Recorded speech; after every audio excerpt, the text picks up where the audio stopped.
In London have voted to close the well-known nightclub Fabric. Police had called for its licence to be revoked after 2 teenagers at the club died as a result of taking drugs. God bless those kids that passed away. God bless them and their families. It's very serious what happened. Police reports found Ryan Brown had bought 1 pill inside the club, smuggled in 3 more. Last night, the London club was permanently shut down by Islington Council. The council, in revoking the licence, have said that security was grossly inadequate and staff intervention grossly inadequate. According to councillors, there was a culture of drug use, with staff unable to control it. The subcommittee decided that revocation of the licence is both appropriate and proportionate. They were so on top of the whole policy, you know, more than any club that I've been to in the world. Because Fabric are stringent on the door. I don't believe that this is to do with drugs, and I think that they're just painting it up as being so. I think the whole thing is completely crooked. It's not acceptable. It's not acceptable to the NCIA. It's not acceptable to the British public. We've had 150,000 people already sign a petition. We're going to call on people to contribute funds, to get involved and participate in a grassroots national movement, to lobby their MPs and councillors and to say this is enough, enough is enough. Losing one is quite a big blow, but actually in London, for example, we lost nearly 40% in 8 years. If you close Fabric, you can feasibly close anywhere in London, basically. I mean, I've lost 3 venues in 5 years. These developers are coming in, they're seeing nice little venues, but they're seeing the potential to build flats and luxury apartments. This is the constant pressure that we're under and why we need to put a stop to it now.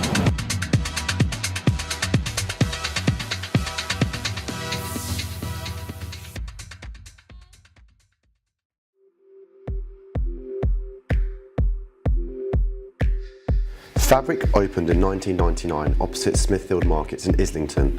Voted as the best club in the world by DJ Magazine in 2007 and 2008, it was considered to be the UK's most prolific nightclub, with people flocking from all over the UK and Europe to get a dose of what Fabric had to offer.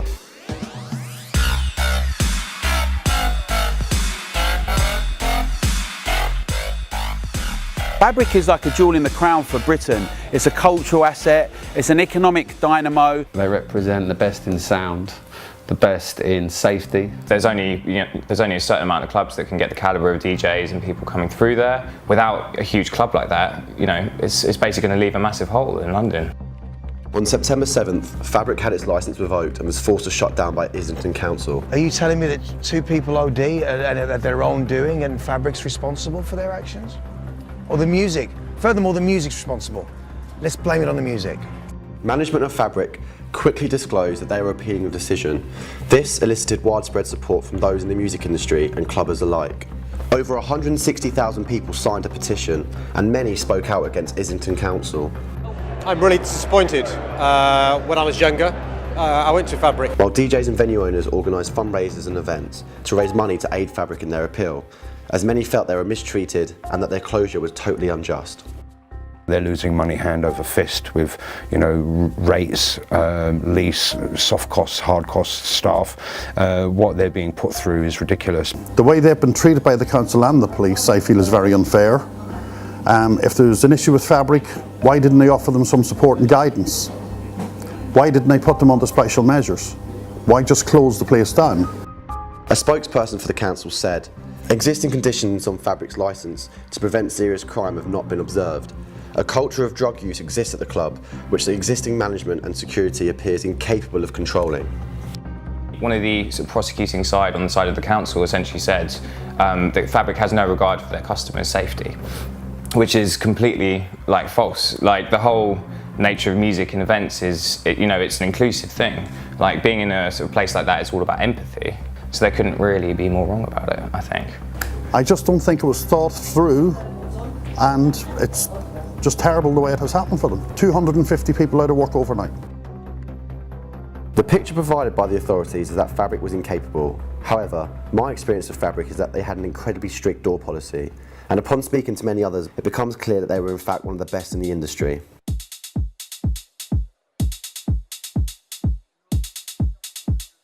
if anything, it's the safest space or the safest club that you could feasibly go to out of all the clubs in London. It's always been like a pinnacle of professionalism. It's sort of been a shining light almost within the community. They have a great team at Fabric. I mean, there's no question of it.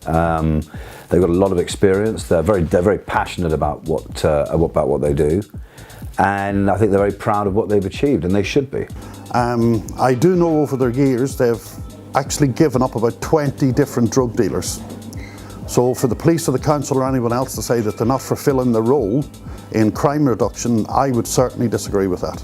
In fact, the police were sending other clubs to Fabric as an example how they should run their business and how they should operate their nightclubs and their security services, because Fabric are stringent on the door. You can't do any more without sexually abusing somebody. I used to get annoyed and not even want to go in Fabric because I'm so fed up with the way they search people non-stop.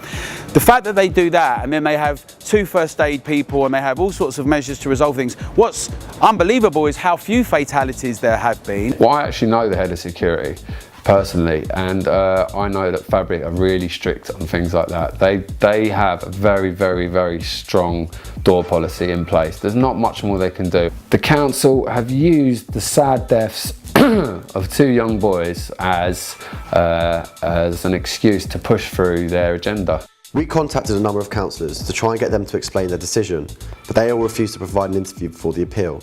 However, Chris Rowe, media manager at Islington Council, replied, stating that the licensing committee's decision was based solely on the evidence, submissions and representations put before the committee.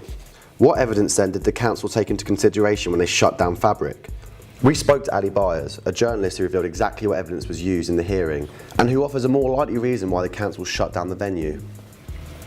There was an undercover police operation which went into the club to look for signs of drug use, and the result of the police operation was that there was lots of evidence of drug taking. The reason it kicked up a huge media storm, the reason I got involved, was because if you look at the documentation online, there isn't any evidence of any drug taking at all. There's Operation Lenore, which was, revealed by The Independent, which found no actual, visible drug use when undercover police were in the venue. Because I was on the page of, it can't be drugs related, there's going to be something wider at play here, so surely it's economic.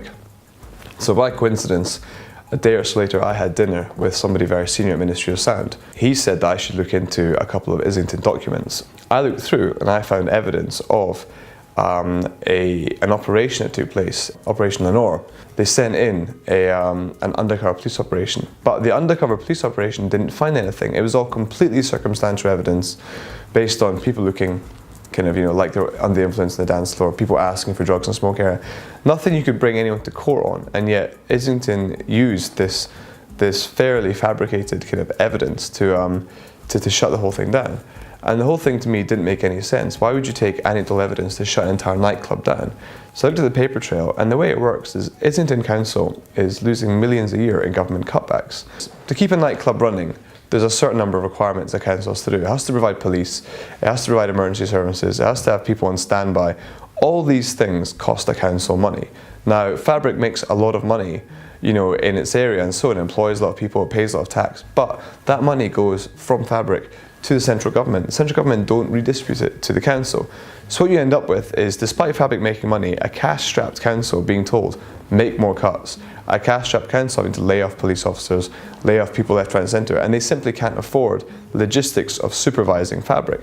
The council and the police were effectively forced to create a fake operation, make Fabric look like it was some huge drugs den, just so they could eventually find an excuse to shut down the venue so they could save a little bit of money. What I found difficult was the police and the council were seen as scapegoats. They were seen as, the fun police, people that ruined everything, shut it. It wasn't them. The fact of the matter is Fabric made enough money to keep the local economy going. It's just that the government put so many cuts in place that the local council couldn't afford the red tape to keep the club going. That's the real casualty, and that's why I wrote the article. Ali Byers' explanation is very credible, but it is impossible to know exactly why the decision was reached. Like many others, I myself am not convinced by the real reasons provided. We spoke to leading science authority, Professor David Nutt, who also wasn't convinced. I suspect, and the reason I wrote the article in The Guardian was because I think people were looking for an excuse to close it. And the deaths were the reason, or the excuse, but not the real reason. And I think there were other motives, and those motives are to do with increasing the value of that property, getting rid of noise at night, a distaste that many older people have for young people. While Mr. C, legendary DJ and owner of the now closed iconic club, The End, believes that gentrification and development are the real reasons. For me, there's much more to it. It just came out recently that £37 million has been donated by property developers to Islington Council recently. There's a crosslink opening right now, well, in 2018 at Farringdon Station, and the East and West ticket offices, what sits right in the middle? Fabric. British Museum are opening an office, or like a new museum or something that's opening now in Smithfield. Where is Fabric? In Smithfield. You know, the whole place is being developed left and right. I don't believe that this is to do with drugs, and I think that they're just painting it up as being so. You cannot have 150,000 signatures and more than that, people that want something to stay open, and the voices of a few people with an agenda with regards to making money having a bigger say over that. That's not democracy, and it's not a fair decision. It's not right. It's corruption at the highest level, and that needs to be stamped out, and that's why we're planning a big protest.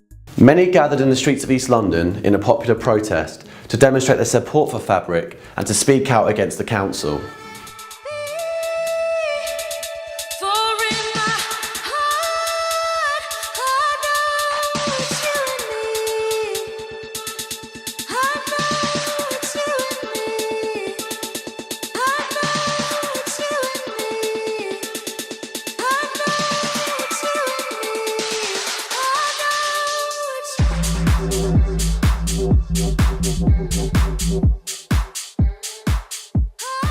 Basically, we're here so we can get our nightlife back. Every time Fabric! Protest against the closure of Fabric and the closure of all the clubs in London that were once good. The raves, the places where it's peace, love and unity. When Fabric closed, I felt like I lost the best friends. It was one of the first places I went to in London, and it's where I met pretty much my closest friends that I'm going to have for the rest of my life. I learned about people different from me, and that's the most important thing about the dance music culture. It's about it brings people together no matter what their background is. The majority of protesters didn't buy that Fabric was shut down because of its incompetence. Council simply just don't want them there. I think the cutbacks within the police, within the council, have meant that it can't be, they passed on the responsibility of looking after people to the club, and the onus is on the club, and it shouldn't be that case. So I think due to cutbacks, they have basically put Fabric on the firing line for anything that goes wrong. I also think there definitely is an issue with the real estate that Fabric lies on. The whole area has been regenerated. They call it regeneration. The Museum of London is actually moving in. So they're not going to have a club in front of a museum. People, revellers coming out at 6 o'clock in the morning. It doesn't fit in with their plans, does it? It is appalling how councils are in the pocket of property developers. This isn't an argument about drug deaths.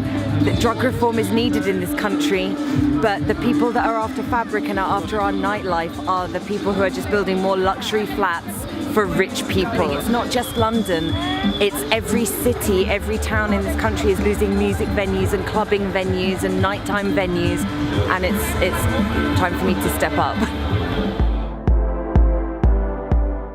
Widespread support for Fabric has led to the council's decision being overturned, and a district judge has agreed the club can reopen with imposed conditions on their licence.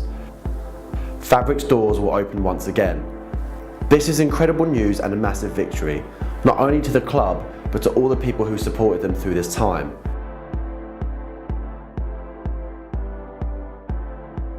However, while an institution, Fabric is only one venue, and this is only one victory in an ongoing war that is purging the capital of its nightlife culture. This victory is testament to the true power of the dance music community coming together, bringing attention to injustice and raising funds so that Fabric could fight back. Had this not happened, Fabric would have endured the same fate of countless others and remained closed.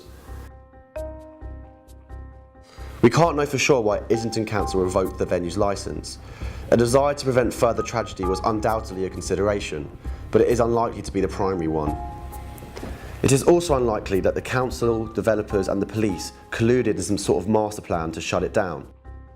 It came down to a climate of austerity measures and the gentrification of London, combined with ill-conceived legislation and the existence of a cultural dichotomy between those who attended the club and those who shut it down. In this case, widespread support overturned official disdain, and the doors will open once again. But the potent forces which nearly robbed us of Fabric still linger and still pose a threat to our nightlife culture.